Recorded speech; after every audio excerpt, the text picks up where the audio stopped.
Hola, muy buenas tardes a todos y a todas los que están acá para más un webinar de EULAS. Como ya saben, mi nombre es Víctor Ferro, y es un gran placer contar con la presencia de todos acá. Les doy la bienvenida y les invito a que le den me gusta, se suscriban y sigan nuestras redes sociales, Twitter, Blue Sky, Instagram, YouTube y LinkedIn. Ahora ya pasando para el tema del webinar de hoy, en un contexto marcado por la intensificación de los intercambios culturales y la reconfiguración de los vínculos entre regiones, resulta específicamente relevante preguntarnos cómo han circulado históricamente las ideas, las prácticas culturales y los actores entre América Latina y Europa. En este sentido, hoy nos convoca una pregunta clave.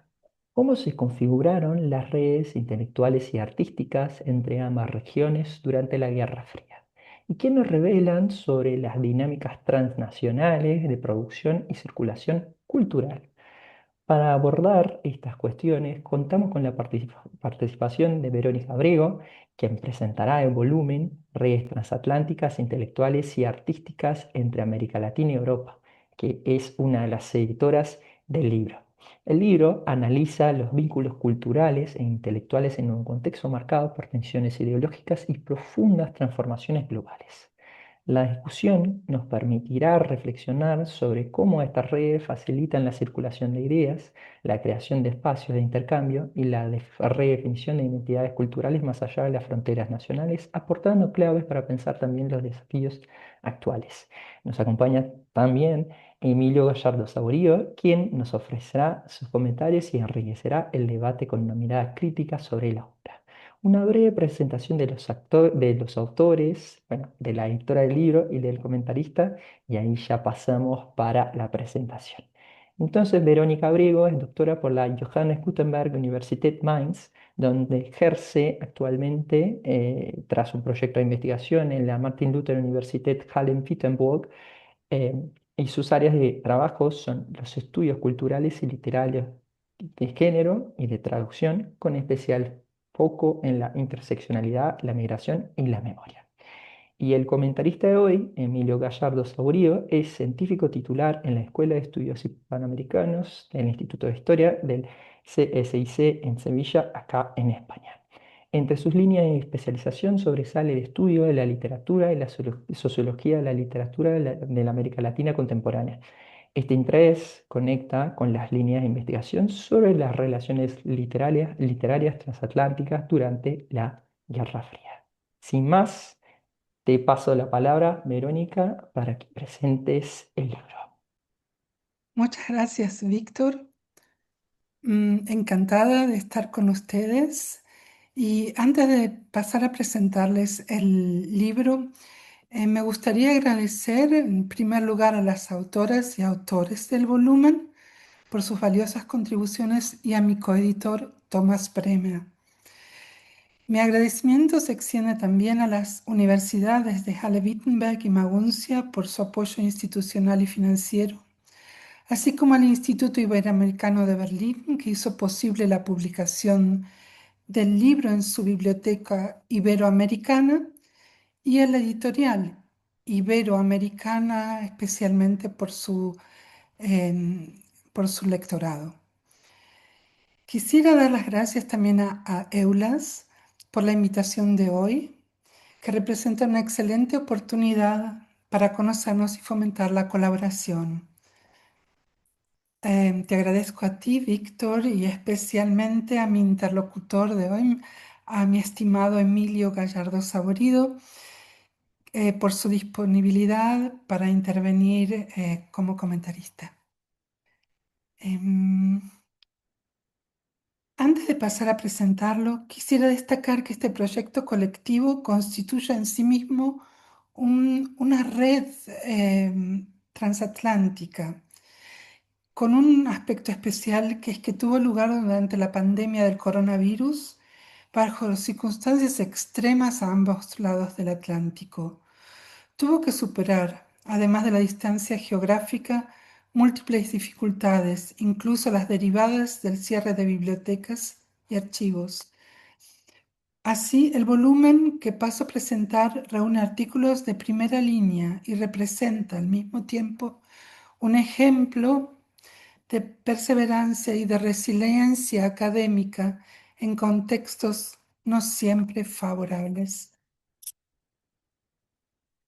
¿Están viendo las imágenes de la presentación mientras me escuchan? ¿Es posible seguir la presentación a través de las... Entonces, podríamos pasar a aquí están los agradecimientos, aquí vamos. Em, Nuestro libro conjunto reúne tres estudios de caso que indagan las redes transatlánticas establecidas por intelectuales y artistas durante los años de la Guerra Fría, es decir, entre aproximadamente 1947 y la caída del muro de Berlín 1989. Los trabajos proponen iluminar un espacio que históricamente hablando siempre fue imbricado, pero que en esta época estuvo impregnado por la pugna de las superpotencias por la hegemonía. Hoy acertamos en hablar de una guerra fría cultural, pero sus implicaciones y contextualizaciones son diferentes en los continentes de los que hablamos. Es justamente a partir de esas diferencias y de la necesidad de abrir el debate sobre las mismas que surge la idea de este volumen y la invitación a participar en él. Mientras que desde una perspectiva europea y quizás especialmente desde Alemania, la Guerra Fría suele asociarse a un conflicto bipolar de carácter político e ideológico, que si bien tuvo consecuencias graves para las sociedades europeas, estuvo marcado ante todo por la grave amenaza de la hecatombe nuclear. En América Latina, al igual que en otros territorios del entonces así denominado Tercer Mundo, las luchas ideológicas de las superpotencias derivaron en un fuerte reduccionismo frente a los problemas latinoamericanos que convirtió a los países en un campo de batalla por la hegemonía, donde a la represión cultural siguió la represión política con sus innumerables víctimas fatales. De este desbalance de las perspectivas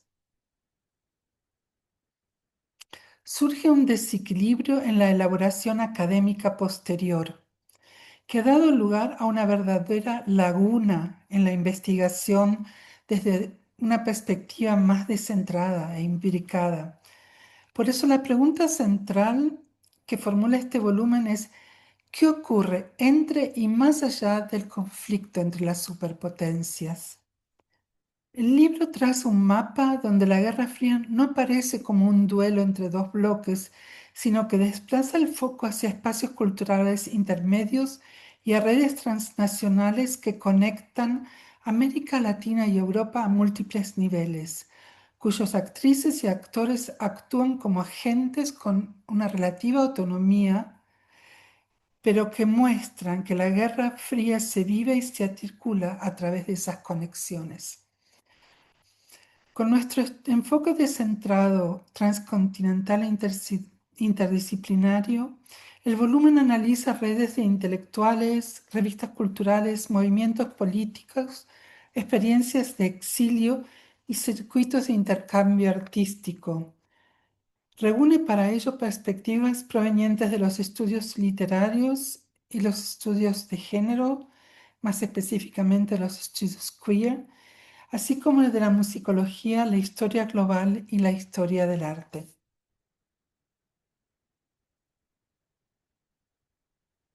Si bien no es un libro organizado cronológicamente, el recorrido se articula en torno a una serie de hitos históricos que estructuran su desarrollo, desde el surgimiento de redes culturales a fines de los años 40, en el contexto del movimiento por la paz y los congresos internacionales, pasando por el punto de inflexión que supuso la Revolución cubana en 1959, el auge de las redes transnacionales de intelectuales en la década del 60 y la profunda reconfiguración provocada por las dictaduras y el exilio de los años 70 y 80 hasta llegar al final de la Guerra Fría, cuando el papel del intelectual clásico y las formas mismas de la cultura sufren grandes transformaciones. A lo largo del libro se sigue un proceso que permite reconocer cómo la cultura fue un espacio de disputa en el que las redes transnacionales garantizaron cierta autonomía a sus actores y actrices. Y ahora pasamos a las contribuciones. Los estudios muestran relaciones entre Europa y América Latina más allá del bipolarismo, que conectan la gran política con fenómenos concretos, congresos, revistas, movimientos culturales, diversas formas de conexión transnacional que ilustran la Guerra Fría como experiencia vivida y mediada culturalmente. Vistos al bies en un corte transversal, los aportes tienen un denominador común y es cómo lo cultural es inseparable de lo político. El volumen abre con la contribución de Adriana Petra, quien estudia el papel fundamental que desempeñó la escritora, traductora y viajera cosmopolita María Rosa Oliver al contribuir a establecer una red transnacional con el objeto de evitar una tercera guerra mundial.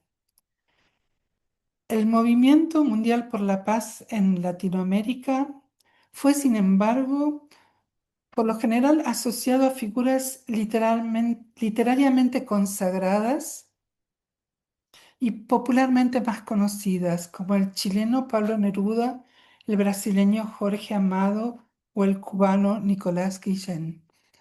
Eh, Esta es la contribución, la interesantísima contribución de Adriana sobre María Rosa Oliver. Por favor, la siguiente.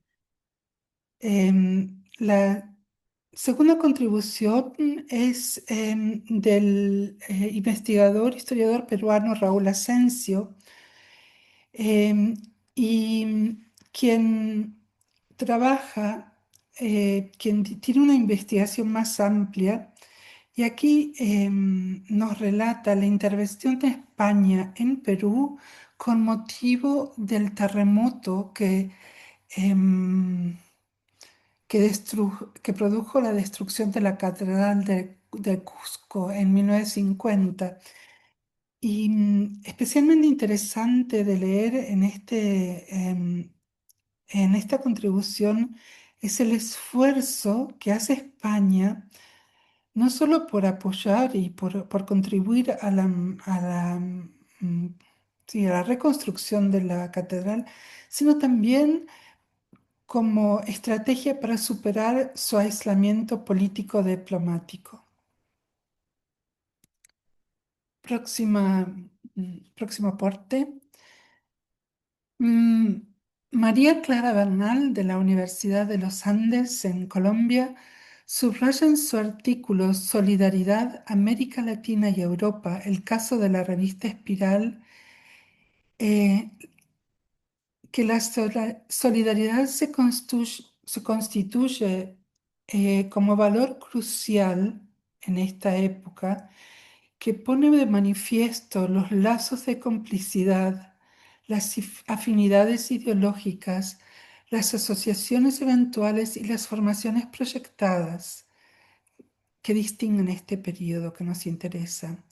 Ella expone en su artículo la capacidad de las publicaciones periódicas, las revistas, para investigar las dinámicas de red que se construyen em, entre América Latina y Europa.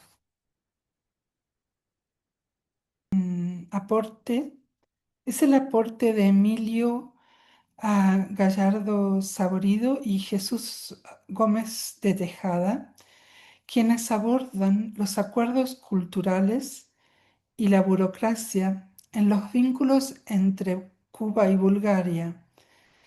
Y su aporte es inédito, pues utilizan un gran volumen de material de fuentes de archivo hasta ahora desconocidas, así que fue realmente bastante emocionante ver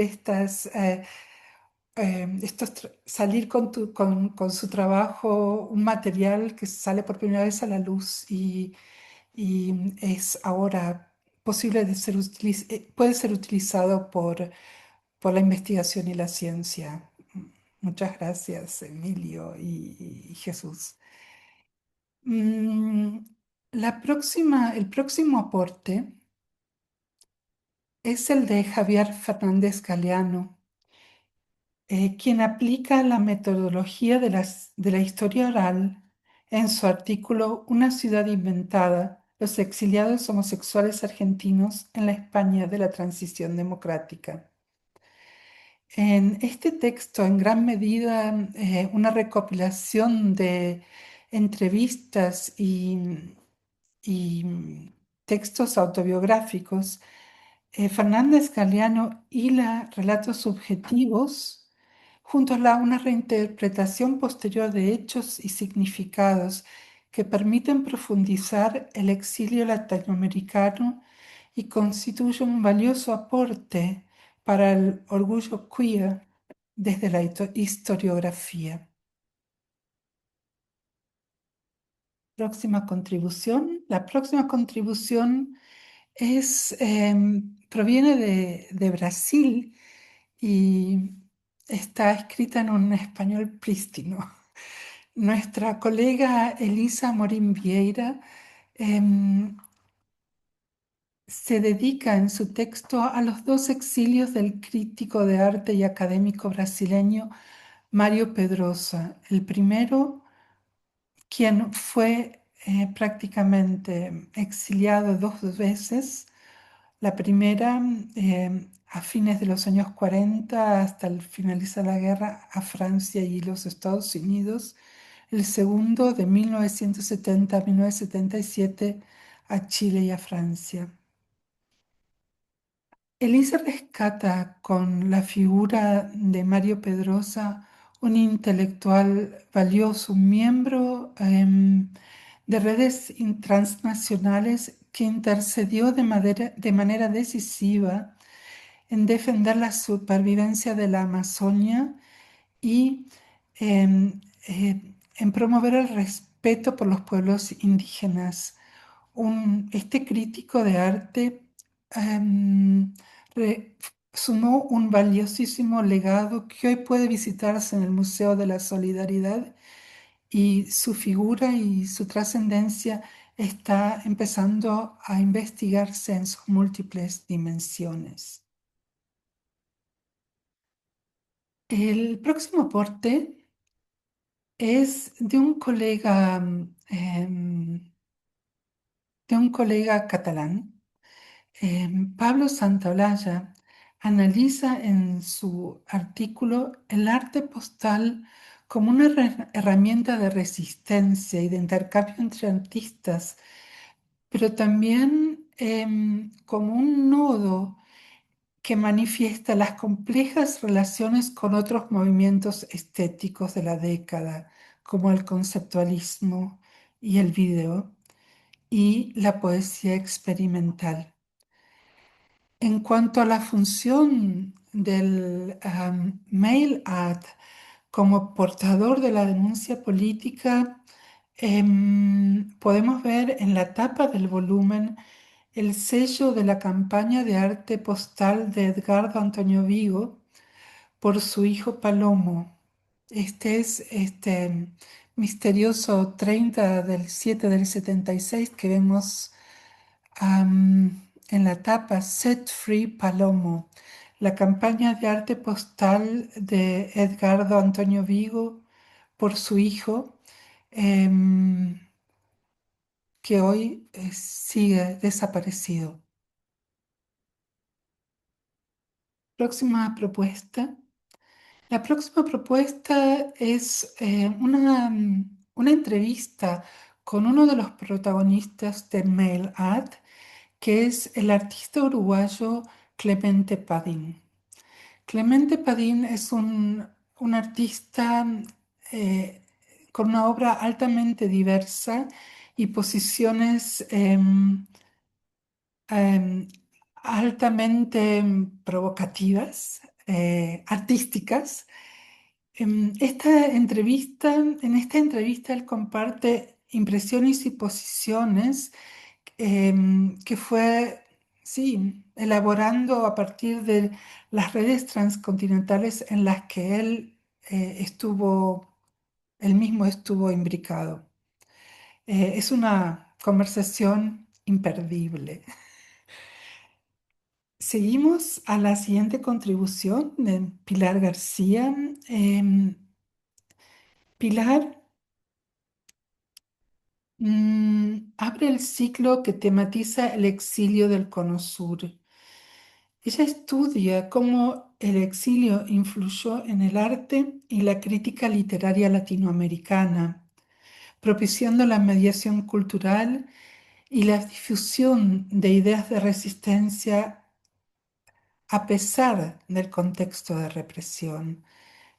Su valioso aporte es, es la base para también estar en diálogo permanente con los siguientes aportes que provienen de la musicología.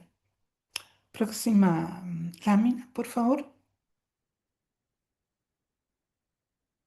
Con reporteros, pasadores y padrinos, las otras redes musicales del exilio chileno, tres autores, Laura Jordán González, Javier Rodríguez Aedo y Stefano Gabañín, examinan la obra de músicos chilenos en el exilio, especialmente en Francia e Italia. En este trabajo conjunto fluyen investigaciones individuales que tienen en común el interés por indagar en esas nuevas formas musicales híbridas inspiradas en el folclore andino, la militancia política, pero que tienen un contexto de producción extraterritorial. El estudio siguiente es un estudio en cierta medida más clásico, pues es un estudio biográfico.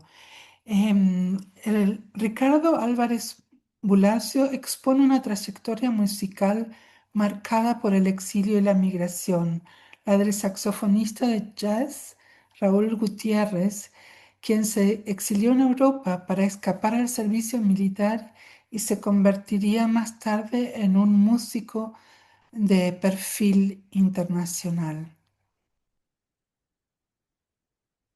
Y ahora sí, pasamos a los últimos dos aportes que tienen como en torno a la figura del escritor, traductor y activista de los derechos humanos Julio Cortázar. Desde Argentina, Silvina Jensen expone intervenciones significativas del escritor argentino residente en París que documentan su compromiso por los derechos humanos y la denuncia de los crímenes de las dictaduras del Cono Sur.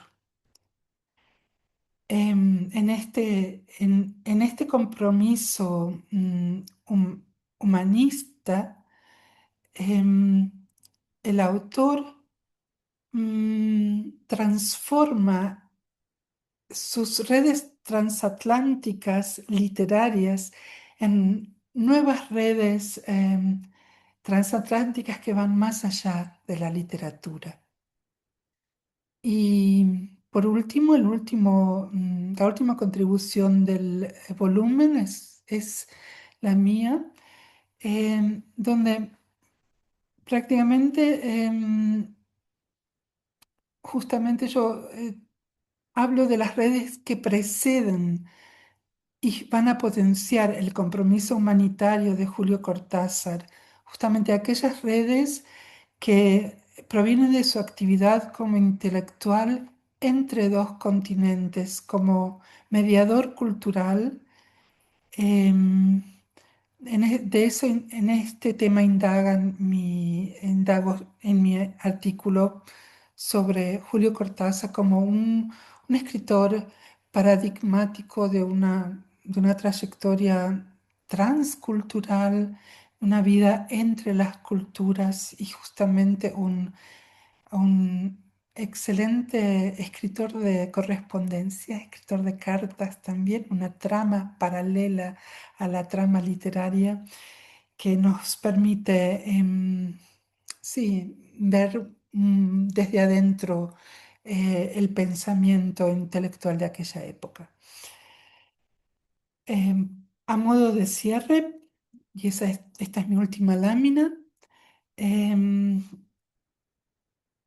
quisiera destacar que en su momento, en el momento de la convocatoria, que es ya hace varios años de esto, la propuesta nos pareció válida, pues teníamos la impresión, percibíamos que a pesar de que en el escenario internacional el binarismo y el conocido reduccionismo parecían haber desaparecido como ideología política, las mentalidades, el binarismo, la forma de ver amigo-enemigo, parecía seguir en pie. Las múltiples crisis actuales nos muestran la necesidad de entender mejor aquella etapa y comprender cómo la Guerra Fría cultural tal vez sigue sustentando mentalidades y otorga al tema una nueva actualidad. De ahí que los invitamos a leer el libro y a continuar el debate. Gracias, muchas gracias. Perfecto.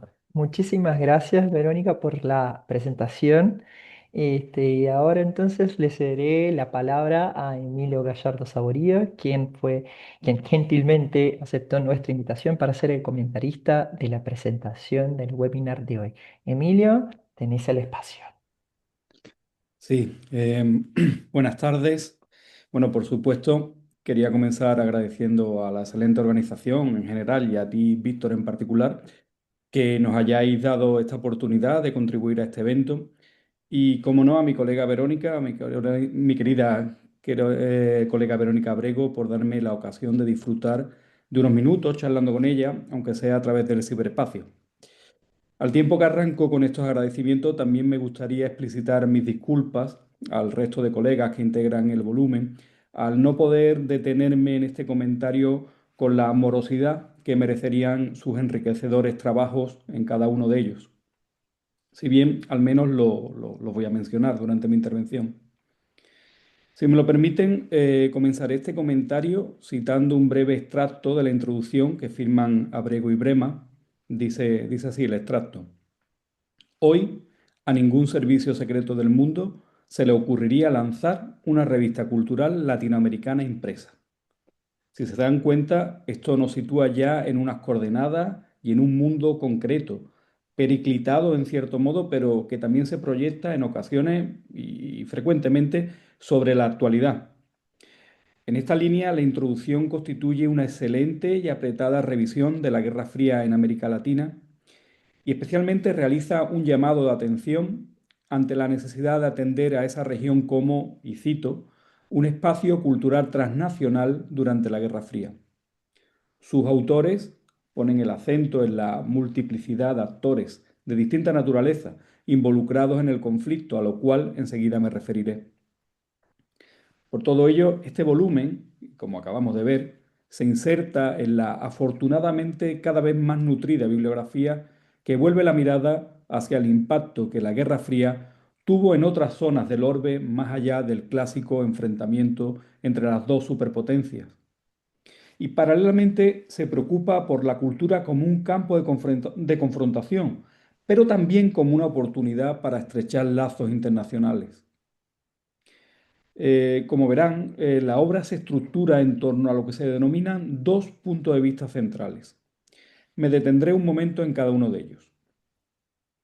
En primer lugar, se habla de una comprensión de la Guerra Fría como época de lucha por la hegemonía, una pugna en un campo político y cultural que se extiende más allá de las superpotencias en conflicto, en la cual un gran número de actrices y actores sociales actúan de acuerdo a sus propios intereses. Esto dicen los editores.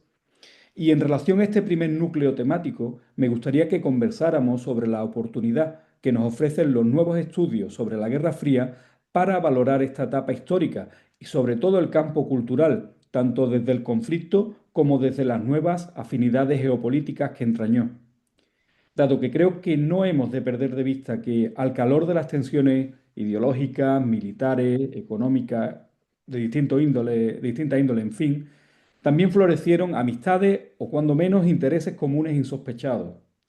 Esto sucedió a nivel estatal, y ahí están los convenios de colaboración, de cooperación cultural entre Cuba y toda una plétora de países socialistas para demostrarlo, o también gracias a instituciones transnacionales, como el caso del Movimiento por la Paz, cuya relación con María Rosa Oliver estudia magníficamente Adriana Petra.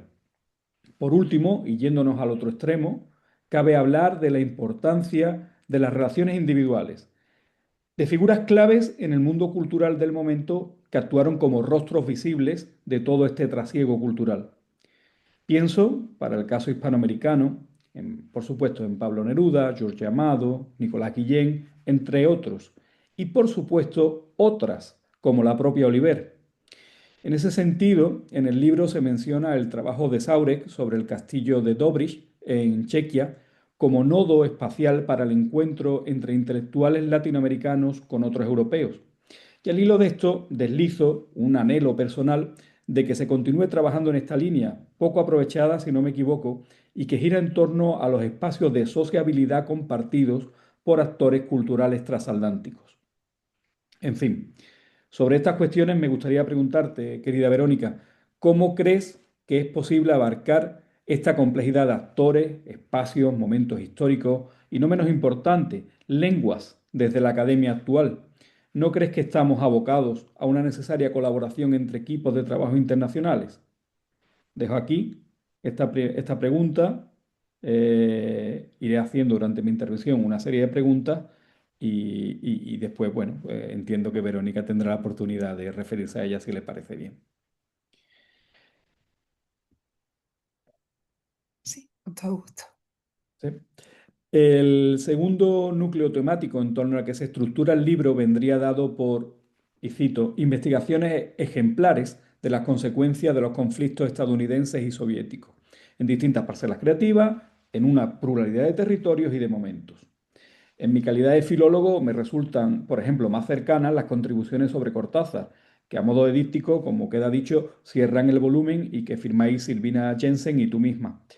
Pero también hay espacio para la cooperación internacional y la arquitectura, en el caso de Asensio, las publicaciones periódicas, como trabaja Bernal o también García, los estudios sobre sexualidades de Fernández Galeano, en este caso, el arte, donde se encuadran las contribuciones de Amorín Vieira, Santolaya, Bloccione y García, o la música, donde ponen el foco Gabañín, Jordán y Rodríguez Aedo, junto a Álvarez Bulacio. Se trata esta de una visión heterogénea y complementaria que resulta de agradecer en volúmenes de este tipo. Y a tenor de todo esto, me gustaría que por favor profundizara en cómo Brema y tú misma, en vuestra calidad de editores, manejasteis esta problemática de construir vuestra obra desde una mirada multidisciplinar. Esta sería mi segunda pregunta.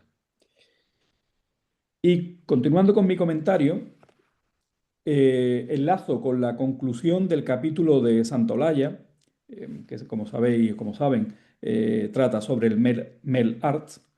Y esta conclusión me da la oportunidad de referirme a otro desafío que entiendo que tenemos por delante quienes prestamos atención a esta línea de trabajo. En el texto de Santolaya leemos: las redes de arte correo se planteaban como un espacio democrático y horizontal, con un discurso dirigido hacia la justicia social. En ellas se activaban procesos colectivizados en los que, en teoría, no se realizaba ninguna selección de las propuestas recibidas, pero a pesar de haber una mayor representación de género que en otros espacios artísticos, no puede hablarse de una situación equilibrada. Esto me lleva a lo siguiente.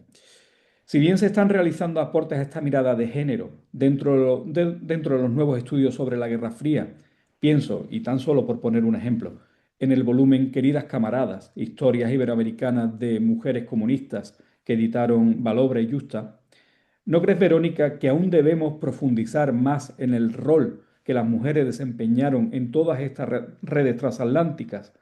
Hemos mencionado, por supuesto, a María Rosa Oliver, pero junto a ellas creo que merecería volver la mirada al papel jugado por muchas otras.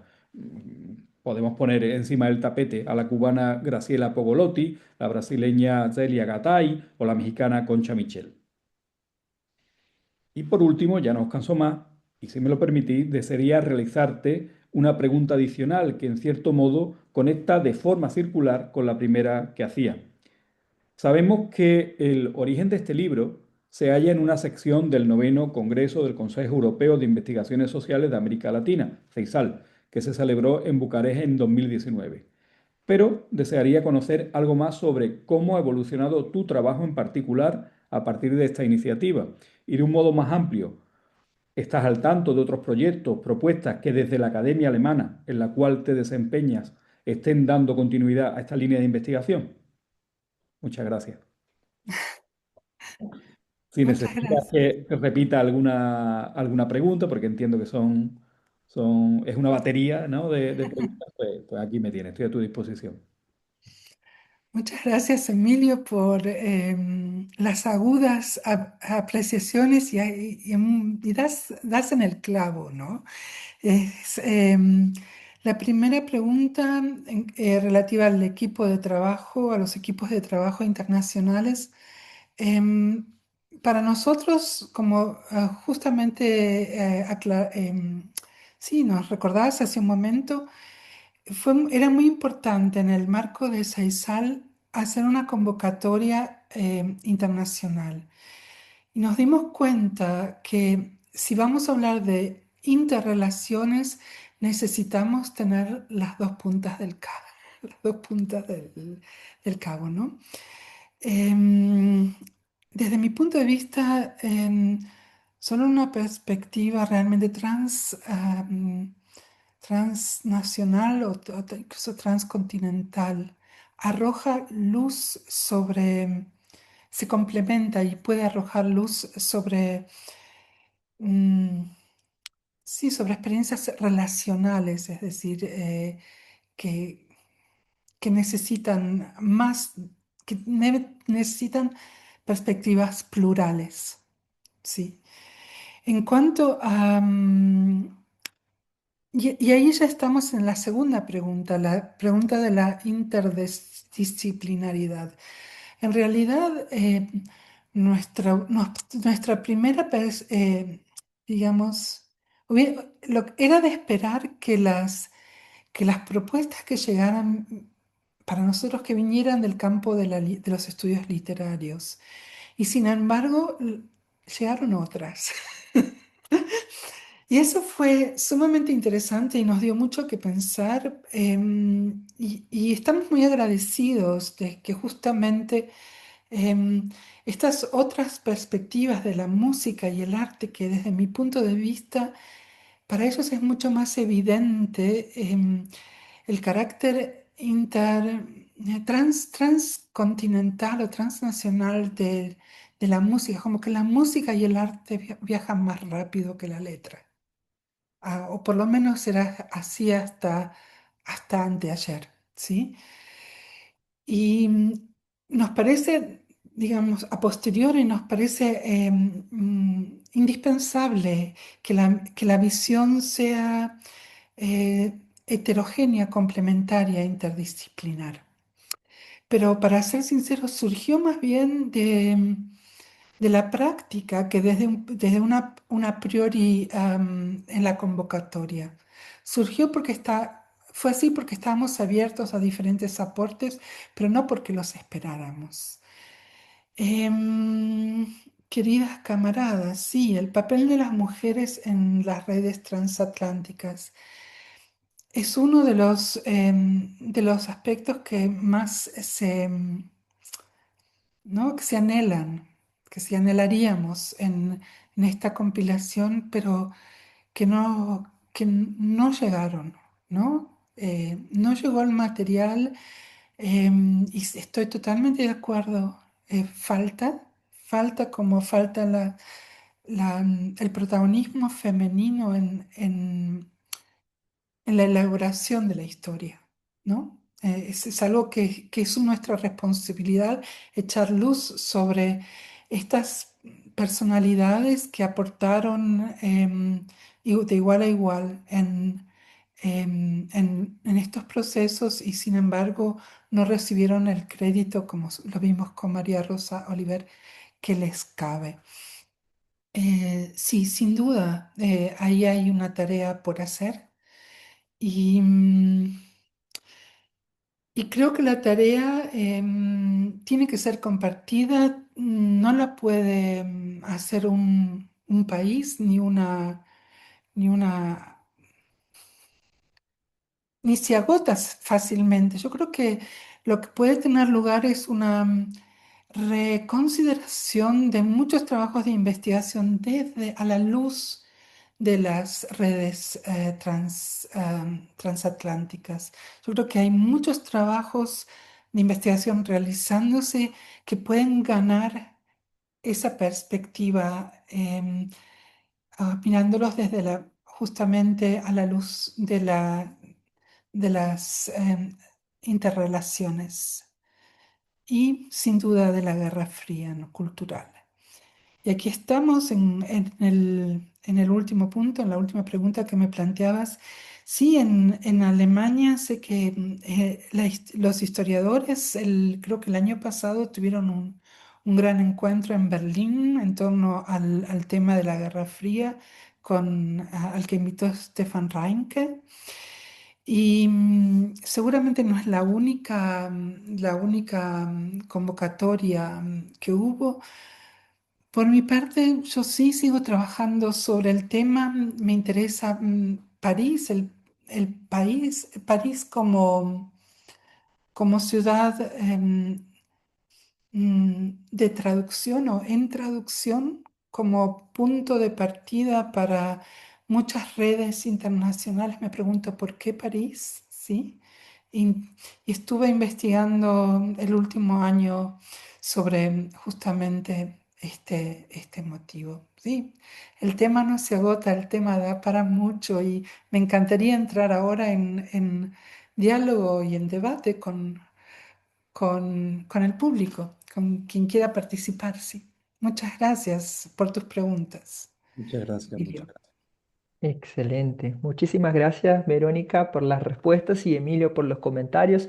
Antes les quería decir que está abierta ya nuestra caja de preguntas y respuestas acá. Entonces, todos los presentes, todos y todas los presentes que están acá, si quieren preguntarles a Verónica o a Emilio, la caja de preguntas y respuestas está disponible acá abajo. Igual creo que ya tenemos tres preguntas, ¿eh? Entonces empecemos. Bueno, la primera pregunta que viene de Sofía, primero dice, muchas gracias por la presentación y sigue. Entonces, Verónica mencionó que la mentalidad de la Guerra Fría aún sigue en algunos círculos intelectuales en la presentación. Y ella te pide para detallar un poco más cómo se sigue esa tendencia, Verónica, y en qué exactamente consiste. Este, ¿Prefieren que pasemos por las tres preguntas o vamos respondiendo una por una, ¿no? Si Como les quieras. parece. No, Sí. entonces pasemos a las preguntas y ahí les doy el espacio. Creo que como que deja la cosa un poco más dinámica entonces. Y en la secuencia, un espectador anónimo les agradece también por la presentación y dice, la Guerra Fría fue evidentemente un tiempo de fuerte polarización geopolítica, bajo cual las ideas políticas latinoamericanas estuvieron fuertemente influenciadas. Hoy, en que estamos una vez más en un tiempo de tensionamiento geopolítico, me imagino, ¿no? Ahora bajo Estados Unidos y China y no más la URSS, ¿cómo ese tensionamiento afecta la producción intelectual y artística latinoamericana? Y la última pregunta de Adam, que nos dice, siguiendo la pregunta de Emilio sobre el rol de las mujeres en la producción intelectual, ¿cómo los relatos y la propia producción intelectual de autoras ha tejido imaginarios comunes entre América Latina y Europa, históricamente y actualmente? Así que les dejo el espacio, no sé si Verónica o Emilio, ¿quién quiere empezar? Me gustaría aclarar, tal vez, Emilio, perdón que salga así. En cuanto a la primera pregunta, yo diría que se trataba del binarismo, ¿verdad? Y la polaridad, buscar amigo-enemigo. No lo veo tanto en los ámbitos intelectuales, lo veo más bien en el debate político actual. Creo que muchos protagonistas de las noticias actuales, incluso el avance de las extremas derechas, creo que se basan me atrevería a decir, en mentalidades, sí, radicadas, que son fuertes raíces en un binarismo proveniente de la Guerra Fría, ¿sí? Crear esta necesidad de crear los autoritarismos en sí, ¿no? Eh, para mí es una derivación muy potente de un binarismo, ¿no? Los utilitarismos en sí son un legado nefasto, creo, del binarismo de la Guerra Fría. Sí. Em, mm, Bueno, por abundar un poco en esa idea, claro, una vez superada o concluida la Guerra Fría, sí que se pueden ver ciertas tensiones en el mundo actual que han podido surgir, por ejemplo, incluso dentro de la academia a raíz de conflictos actuales, como la guerra de Rusia contra Ucrania. Ahí sí que he comprobado que han revivido tensiones no propias de la Guerra Fría, quizá, o relacionadas de algún modo también, como no, pero sí que la academia se ha visto tensionada en esos contextos bélicos. Eh, y supongo que en otros contextos geográficos pasará igual, pero en este caso sí lo he podido comprobar. y ese es un buen punto. En cuanto a la pregunta, a la pregunta siguiente, ¿en qué medida pueden existir ciertos ¿no?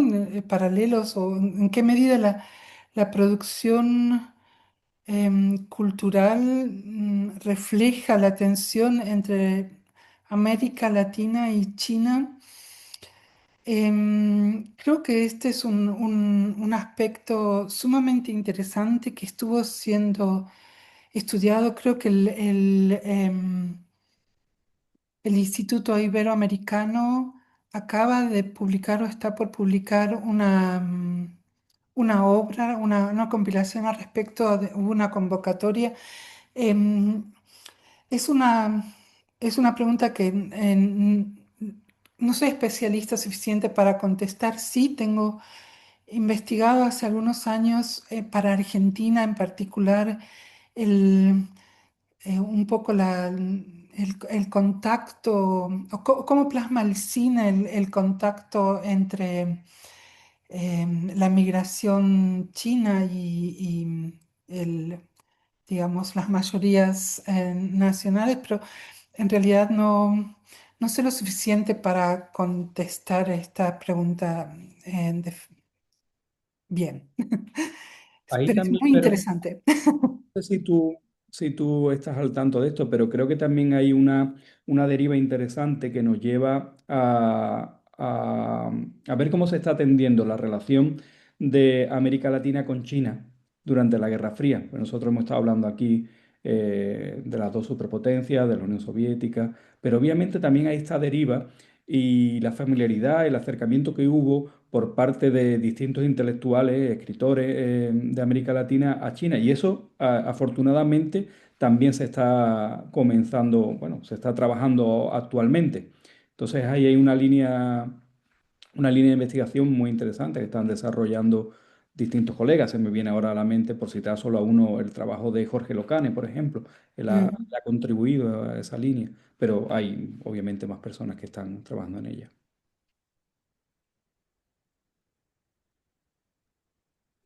Bien. Este, no sé si respondieron todas o si quieren capaz hacer algún comentario más, a ver si el público también tiene capaz alguna pregunta extra. O sea, les recuerdo que tenemos acá abajo la caja de preguntas y respuestas. Había una pregunta más y era la relación histórica y actual em, de las mujeres y la producción intelectual. Es realmente un tema que, que está a la orden del día, numerosas investigaciones al respecto, un tema que sí, que está pendiente en más de, sí, en más de una agenda que estuvo pendiente, que es hora de que sea realmente, que esté en las prioridades de las agendas culturales y de investigación, sin duda. Sí, nosotros, bueno, nosotros estamos intentando focalizar en el proyecto de investigación en el que participo, las distintas figuras femeninas. Entonces hemos hecho como un catálogo de escritoras y también uno bueno, de distintos perfiles profesionales, más allá de la literatura. Y estamos intentando publicar, bueno, hemos publicado algunos trabajos sobre ellas, sobre este conjunto de mujeres, pero como decía, creo que es una línea en la que tenemos que seguir profundizando, porque obviamente sí que hay un desbalance notable. Estamos en ello.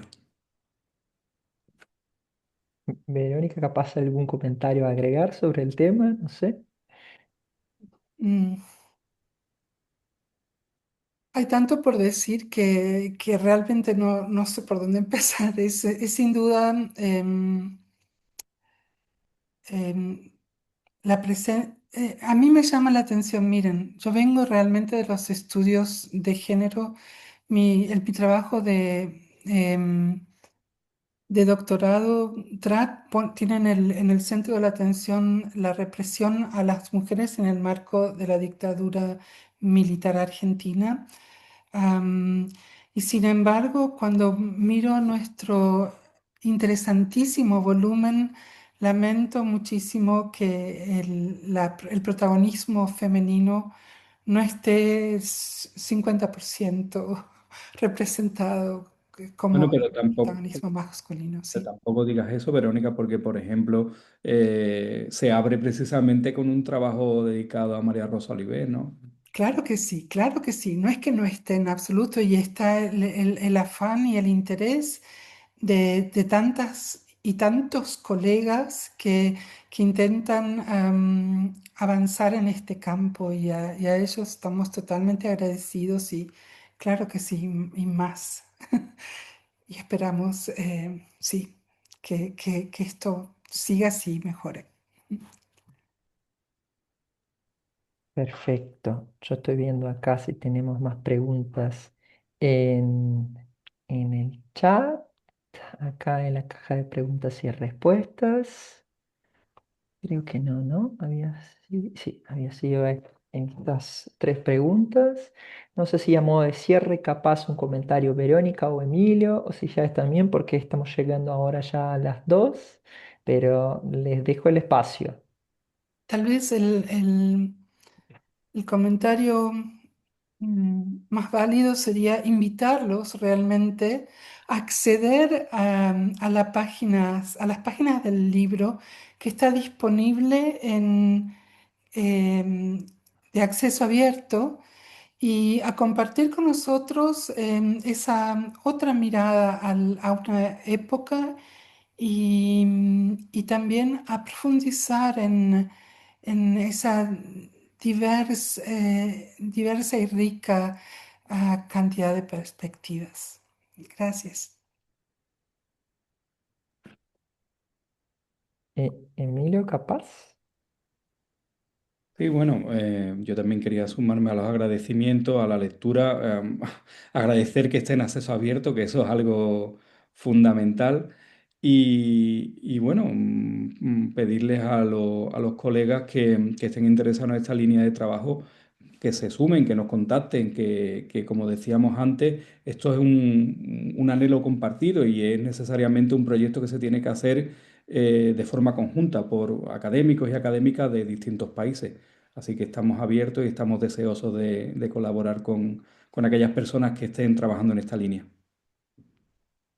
Excelente. Entonces, en este caso, a mí me gustaría solo agradecerles una vez más, Verónica, Emilio, a todos los que estuvieron hoy y asistieron a esa tan buena conferencia con tan buenos aportes, ¿no? Sobre todo relacionada a la producción y circulación de ideas. Y les invito una vez más a leer y a buscar el libro editado por Verónica y Tomás Bremer, entonces Redes Transatlánticas Intelectuales y Artistas entre América Latina y Europa durante la Guerra Fría, editado por Iberoamericana.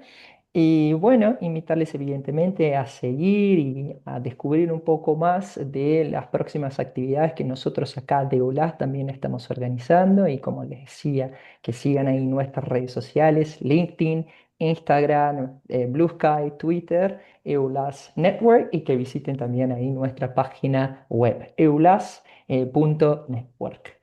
Bueno, buenas tardes a todos y un buen fin de semana. Adiós. Chao. Buenas tardes. Gracias.